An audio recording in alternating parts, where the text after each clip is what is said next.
नमस्कार दोस्तों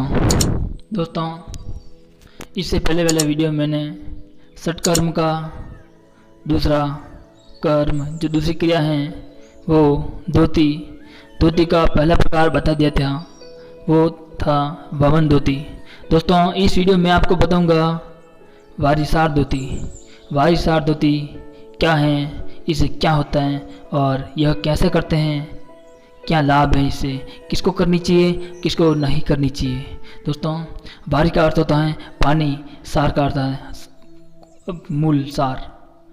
ठीक है दोस्तों, मतलब भारी यानी पानी, यानी पानी का क्या सार है, क्या मूल्य है अपने शरीर के लिए, वो आपको मैं बहुत सा आप समझते हो दोस्तों, सब जानते हो पानी का क्या महत्व है हमारे शरीर के लिए। लेकिन दोस्तों वारिसार धोती से हमारे मुंह से गुदद्वार तक आहार नाल को रिक्त और बिल्कुल स्वस्थ करने के लिए वारिसार धोती करते हैं। क्योंकि दोस्तों हमारी आहार नाल, आप जानते हैं कि हमारी आहार नाल कुल 8 मीटर लंबी होती है मुंह से गुदद्वार तक, और इसके बीच में बहुत सारे अवयव होते हैं, बहुत सारे हानिकारक तत्व भी होते हैं, और बहुत सारे ऐसे जैसे कि किसी को कब्ज रहती है और गैस और ऐसे कई सारे ऐसे आमाशय दंश जैसे रोग होते हैं।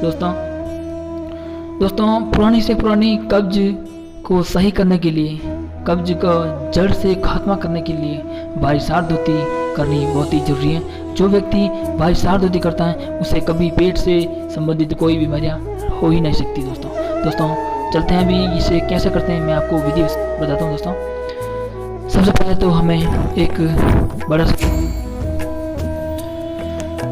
और उस डोल में थोड़ा कम गरम यानी कुनकुना पानी ले लेना है और उसमें थोड़ा नमक मिलाना है। फिर उनमें से 2 गिलास पानी पीकर कुछ 5 ऐसे आसन हैं वो आसन करना है, और वो आसन आप करोगे तो आपका पेट साफ हो जाएगा, पूरी आहार नाल साफ हो जाएगी, और अंदर से जितने भी विजातीय तत्व हैं वो सारे बाहर निकल जाएंगे, पूरे स्वस्थ हो जाएंगे दोस्तों। ठीक है दोस्तों, वो क्रिया हैं, पहली है ताड़ासन, दूसरी है तिर्यक ताड़ासन, तीसरी है कटी चक्रासन, चौथी है तिर्यक भुजंगासन दोस्तों, और 5वीं है करसनासन। यह क्रियाएं कैसे करते हैं, इन आसनों को कैसे करते हैं वो मैं आपको खुद करके बताऊंगा और समझाऊंगा। दोस्तों यह है ताड़ासन। 2 पैरों के बीच आधे फुट का अंतर रखकर खड़े रहिए। एक हाथ की अंगुलियों को दूसरे हाथ की अंगुलियों में फंसाकर दोनों हाथ ऊपर की ओर ले जाइए। पैर की एड़ियों को जमीन से ऊपर उठाइए और सिर को पीछे की ओर झुकाकर हाथ की अंगुलियों की ओर दृष्टि डालिए। शरीर को ऊपर की ओर तानिए। इस तनी हुई स्थिति में शरीर को कुछ क्षणों तक स्थिर रखिए, फिर धीरे धीरे मूल स्थिति में आ जाइए। यह आसन 8 बार कीजिए।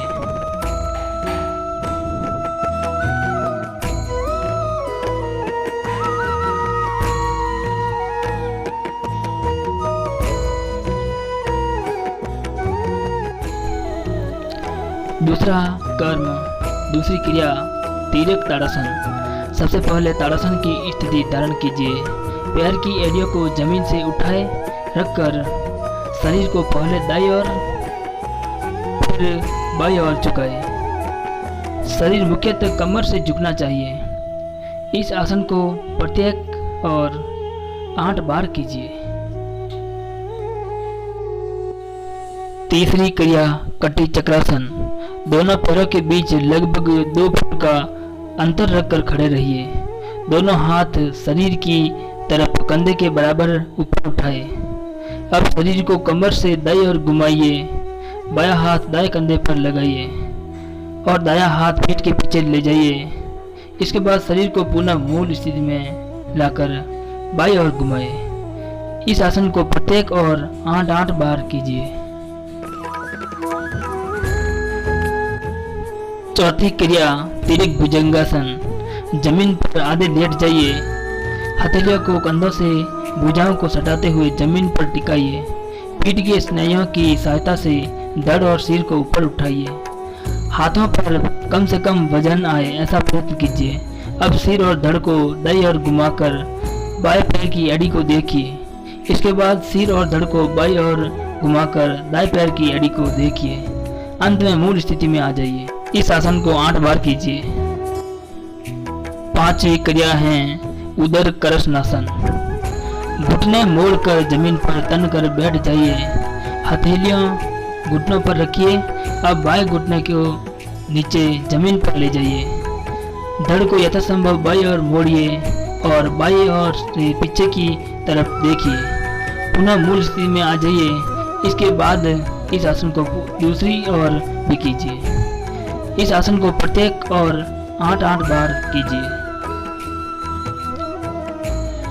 यह 5 आसन यहाँ दिए गए क्रम में करने से आमाशय और गुदा के बीच स्थित कुछ खास स्नायु क्रमशः शिथिल होते हैं। परिणाम स्वरूप मुंह से पिया गया नमकीन पानी आहार और मल को लेकर गुदा की ओर सरकने लगता है।